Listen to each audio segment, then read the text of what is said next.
All right, what's happening, y'all? This is Dr. Khalif. I promised you that I was going to do a thing on up on this rock I'll build my church. And so today I've chosen today, which is the Sabbath day. It is the seventh day, by the way. Interestingly, for 30 years or so, 40 years actually, maybe 35, I preached about what the heart does on the Sabbath day or the seventh day. 6 days out of the week, the heart beats faster in the morning than it does in the evening. But on the seventh day, which is today, the heart beats faster in the evening than it does in the morning. So it slows down. So that has to do with the circadian rhythm and energies that we are synchronized and harmonized with in terms of the interplay of cosmic principles and how our bodies are intimately and intricately tied in to the universe in which we live, this earth and planetary motions, movements, and angles, so on, so forth, and so on, etc. But today, what I'm going to talk to you about very briefly is the scripture, Matthew 6:18, up on this rock I'll build my church. We're going to myth bust. This is a myth buster. I'm going to bust the myth of theological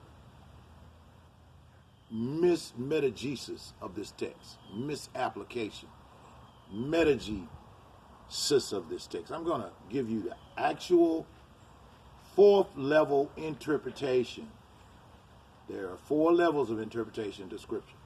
And what I'm going to do is give you what is called a sod, which is I'm going to remove the veil, the other 3 layers of this text, and show you actually what this text is talking about. Many of you may already know it, some of you may not, but here it goes.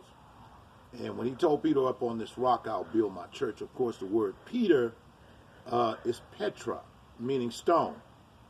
And the stone or the rock is of the material or mineral salts, like you are the salt of the earth, is the human structure of the body built. And the grave and the stomach or hell shall not prevail against it. Now that's very interesting because we've been taught certain things, and I know it's going to fly in the face and go against the grain and flow against the currents of what you've heard. But don't dismiss what I'm about to say because you've not heard this. Don't dismiss that.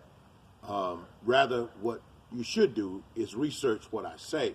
If I say something outside of the scope and orbit of what you've heard or what you are familiar with, don't dismiss it. Research it before you dismiss it, okay? And I'm not saying that I'm totally 100% right about what I say, but I just want to give you another meaning of what this scripture means at its deepest level. All right. Now, we know what he told Peter, and there are many things that are needful in order that the process of bodybuilding be carried on successfully.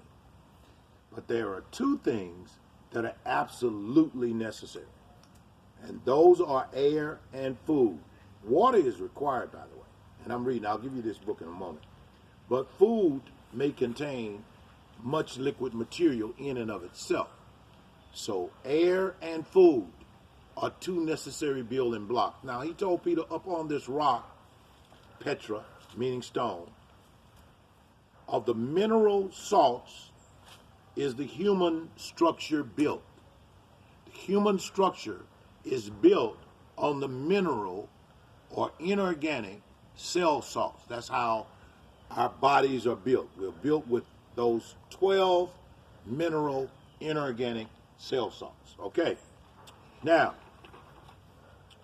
the minerals in the body do not disintegrate in the grave. Now, check that out. Isn't that amazing?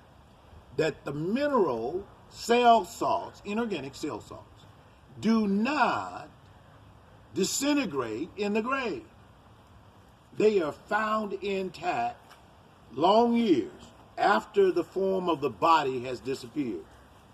And as mineral cell salts in food flourish the base of the blood, we know that the food which is taken into the stomach and which contains them in combinations must be separated in order that the salts may be set free. So in other words, when you eat food and the salts are in various foods in the stomach, they are separated, that the salts or the cell salts are set free from the actual food that you're eating. In order to accomplish this, the food is acted on by the gastric juices, bowels, pancreatine, which is sets up a combustion or burning, and the oil or the fibrin, which has held the different minerals together in the food, is burned up in the process. Now you get that, that's very important. The minerals which are then free may be any of the 12 basic salts which are found in the ashes of the cremated body, which are potassium, sodium, lime, iron, magnesium, silica, etc. Food is fuel and must be digested or burned in the stomach and intestinal tract to furnish force to run the physical machinery, as well as to set free the cell salts, which remain intact. Now get that, they remain intact and are not changed in any manner. It's very important. Therefore, the gates of hell, meaning the grave or the stomach, do not prevail against them. Wow. Boy, if I were the Chancellor of the Royal Priesthood Nation, otherwise known as the Reverend Ernest Jackson, author of Where Parents Lead Children Will Follow, I would say I'm preaching better than you listening, but I'm not going to say that. But this is a statement I believe and know to be strong enough to resist any successful contradiction. Now let me continue just for another moment and I'll turn you loose. I know you've not heard this before, but I'm going to give you just a little bit more of this. These mineral cell salts of the human organism are intelligent entities. They have intelligence. And not only do they have intelligence, they have instructions in them. They have intelligence. And they work under divine guidance, which man has designated as chemical affinities. These molecules of iron, lime, magnesium, potash, sodium, fibrin, oxygen, water, etc., or they cannot work. That is, they have lost their savor. You remember Jesus said in the Bible, if the salt has lost its savor, it is no more good for nothing but to be trodden under by the foot of men. And that's what that meant. These are the mineral cell salts in your body. You are the salt of the earth. There are 12 cell salts that the body needs. Actually 13. I'll get to that because we have a 13-step full recovery education program, and that's the mystery step, just like you have 13 constellations, which is a mystery constellation. We're getting ready to enter into that constellation, by the way, in just a few days.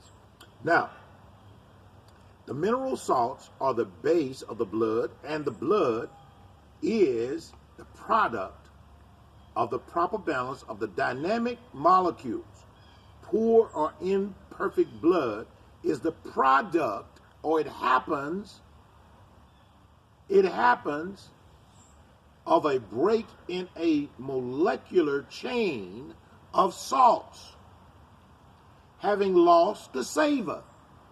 If the cell salts lose their savor, then what results from that is a break in the dynamic of the molecules. Poor or imperfect blood. Okay? And hence, a deficiency that causes what we call so-called diseases. Disease, people, is nothing but a deficiency.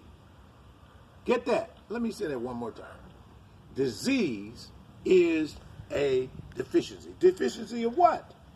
Deficiency of the salt having lost its savor. Okay? A thing is valuable only as it can be used. If the salt loses its savor, wherewith shall it be salted? Has nothing to do with some of the sermons we've heard based on salt. I heard one of my great friends and brothers preach one of the most magnificent sermons on salt in a function where we used to preach every year called the Prayer Bowl. He talked about salt and talked about being thirsty and all that, but we never related the subject of salt to the 12 cell salts that are in the blood. Now, I'm about to bring this to a close. Those who insist that the inorganic salts must pass through the vegetable in order to become organized are in error. The salts build the vegetable or the fruit and are not acted upon nor in any manner changed by the process. Therefore, organic salts is a misnomer. Organic salt is a misnomer. Vegetation cannot exist in the absence of mineral base, but the mineral exists in the absence of the plant. You get that? So the plant cannot exist without the salt, but the salt exists without the plant. You got it? Okay, that's what I meant. Now, wrapping this up. As a carpenter exists in the absence of a house and are not in the least because they build a house. In other words, a carpenter can exist without a house, but a house cannot exist without a carpenter. You understand? Okay, so that's just an analogy to give you one to look through. Those who say one cannot supply iron to the blood by chewing a nail are neither logical nor humorous. The cell salts of iron, lime, potassium, sodium, etc. are not given in crude form of these particles in grains, vegetables, or fruit, which they receive from the soil. The salt in the soil, vegetable, and in the ashes of a cremated body, listen to this carefully, this is my last statement, possess the very same formula which proves that the gates of hell did not prevail against it. Let me say that one more time. Boy, I am elephant elated, hippopotamus happy, and I'm well, whatever. The salt in the soil, the salts in the soil, vegetation, and in the ashes of a cremated body possess the very same formula. In a cremated body, the salts still possess the same formula after having been cremated, which proves that the gates of hell did not prevail against it. Upon this rock, remember, has to do with the cell salts. Here's the name of the book. The book is The Intelligence of the Cell Salts by George W. Carey. Remember now, I'm Khalif Zapnat Pa'anir El, Choctaw Cherokee, King, Comedic High Priest. Subscribe to our YouTube channel at Moriah Tree of Life, YouTube, and please feel free. Send in your tax-deductible donations, whatever you may want to send to us. Help us keep getting this truth out in this Aquarian age. It will be greatly appreciated. And until next time, Eno Hu Kabir, Eno Hu Sakin, La Eno Hu Kadam, Enta Ahi, Hu Gadol, Hu Eshe, Ve Hubo, Bahut Bahara, Bahut Garem, Vo Araha, Tumarabin, Tumarabai, Kuda, Tagupda, Ogoida, Neonje. In other words, es grande, es caliente, pero el viene. Tú eres mi hermana, and tú eres mi hermano. Mayat Hotep.